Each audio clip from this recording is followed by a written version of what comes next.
So people always assume, because I'm from Minnesota, that I really love winter.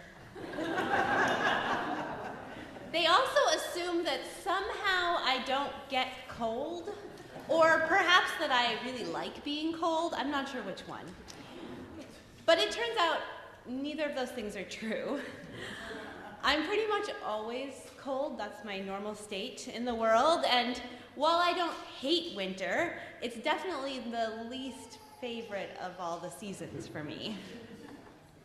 So my response to these assumptions is always that living in Minnesota doesn't make you immune to the cold, but it does teach you how to dress for it. It doesn't teach you to love winter, but it does teach you how to get through it. Growing up in Minnesota didn't give me any special winter powers, but it did teach me some tools for resilience. So I know how to dress for the cold, how to soak up the sun whenever it appears, how to seek out fireplaces and blankets and twinkle lights and anything cozy. I know how to lean into all the cozy opportunities of the season to help remind me that there is, in fact, still warmth and light in the world.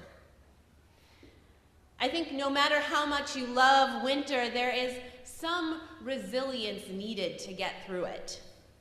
It is, after all, cold. It's been cold this week, right? And the nights are so very, very long. I believe that this is why we people of the northern climes have gotten so attached to our winter holidays. Hanukkah, Christmas, solstice all give us something hopeful to cling to as we move through these shortest days of the year. In December, when the sun sets at 4 p.m., we need something to help us get through. Sure, there are moments of winter that are quite lovely. Gentle snowfalls, idyllic landscapes. But let's be real. Most of winter in New England is like gray, icy snow and 35-degree slush coming from the sky, right? We know that winter is a time when so many people struggle with their mental health. It is particularly hard, I think, in December, when winter is just beginning, to see that there might be another side to it, to imagine that the ice and slush and constant gray skies might ever end. And so we lean into these stories of hope, these stories of resilience, these stories of finding holiness. These ancient stories are about moments of struggle when holiness and hope seemed like they were nowhere to be found. And yet, in each case, there was something small and simple, ordinary, that emerged as a moment of holiness, a reminder of hope. Tonight is the first night of the 8-day festival of Hanukkah, a fairly insignificant holiday in the scheme of the Jewish calendar, but one that has taken on more emphasis because of its proximity to Christmas, and perhaps also because of its much-needed message of hope in this time of year. The story of Hanukkah begins during the reign of Greek Emperor Antiochus IV. Antiochus's predecessor, Alexander the Great, had conquered Syria and Egypt and Palestine, but had basically allowed the people in those countries to maintain their religion and some autonomy. Antiochus was different. Almost as soon as he took power, he began to oppress the Jews. He banned the practice of the Jewish religion, placed a Greek priest in the Jewish temple, and desecrated the temple by sacrificing pigs on the altar. Now, unsurprisingly, the Jews rose up against this oppression. Two groups, the Maccabees and the Hasidim, led the revolt, and they eventually succeeded in reclaiming and rededicating the temple. Tradition tells that there was very little oil left in the temple that had not been desecrated by the Greeks when the Jews arrived. Now, the reason this matters is that they needed they needed the non-desecrated oil for the menorah, which was meant to burn all night, every night in the temple. The only kosher oil they could find was just enough for one night, but it would take 8 days for them to purify the new oil for the lamp. So the miracle was as simple as this. The oil that should have been only enough for one night burned for 8 nights, giving the Jews just enough time to purify more oil. And so they were able to rededicate the temple, to reclaim their sacred space and their power, to reclaim their hope in a moment when the world was not feeling particularly hopeful at all.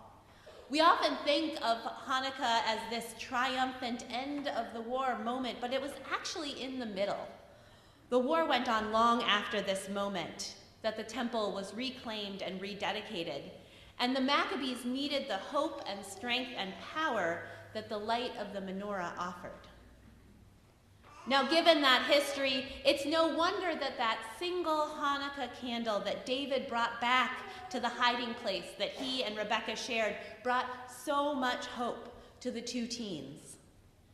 As Rebekah says, if it had not been for that little candle David brought to our hiding place, we wouldn't be here today.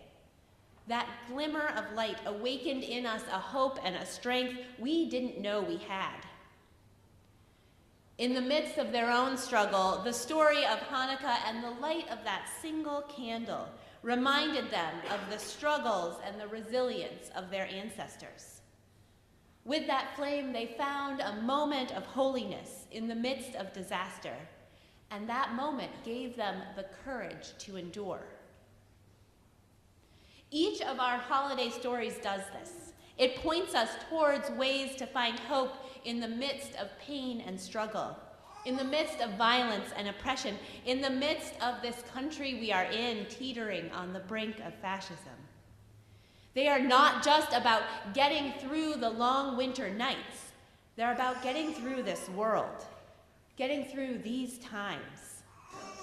They are about moments of holiness in the most ordinary of things, and how those glimmers of holiness give us hope for the future. A flame that lasts for 8 days when it should have only lasted 1. A baby born despite it all in the midst of empire and oppression. The sun coming up each day anew, the light returning after the long nights of winter. Those babies, those children we dedicated this morning, moments of holiness, glimmers of hope. We tell these stories not because they are literally true, but because we need them. These days, we need all the reminders we can get that there is still goodness and hope in this world. Now, you may be thinking to yourself, all that is well and good, but I'm just not feeling it this year. Anyone there? There is too much that is wrong in this world to celebrate. Perhaps you are thinking that there is no holiness to be found this year, no matter how hard you look. I know that is a little of what I was feeling when I was driving home last month at a totally reasonable hour, and yet in total darkness.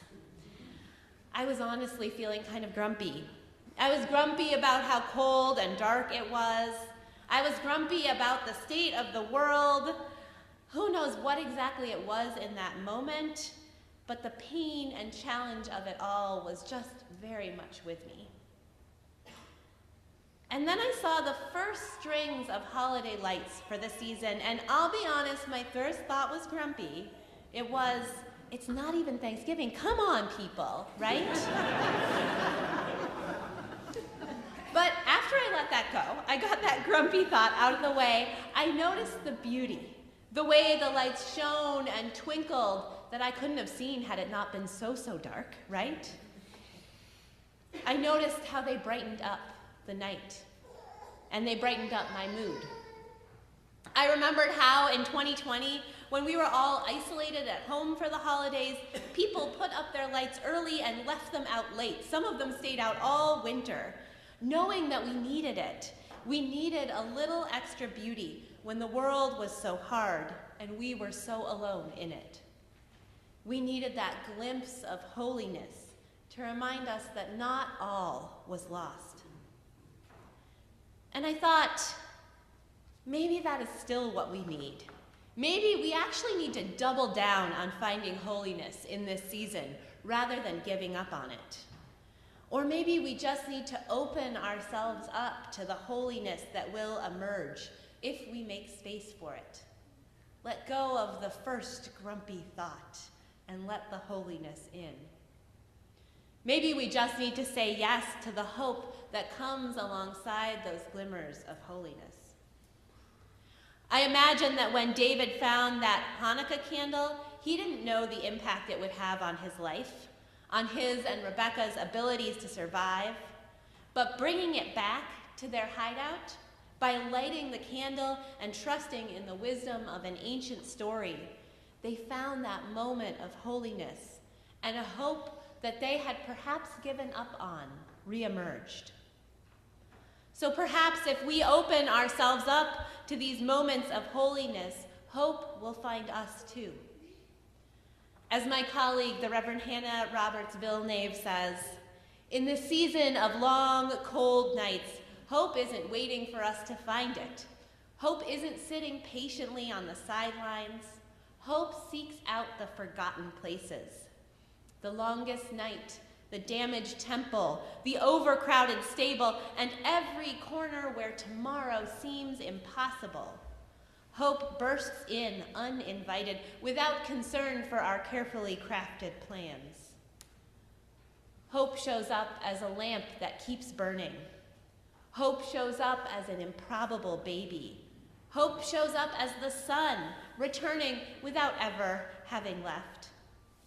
Hope shows up as tomorrow, and then tomorrow, and then tomorrow, until against all odds, we see the future breaking out on the horizon.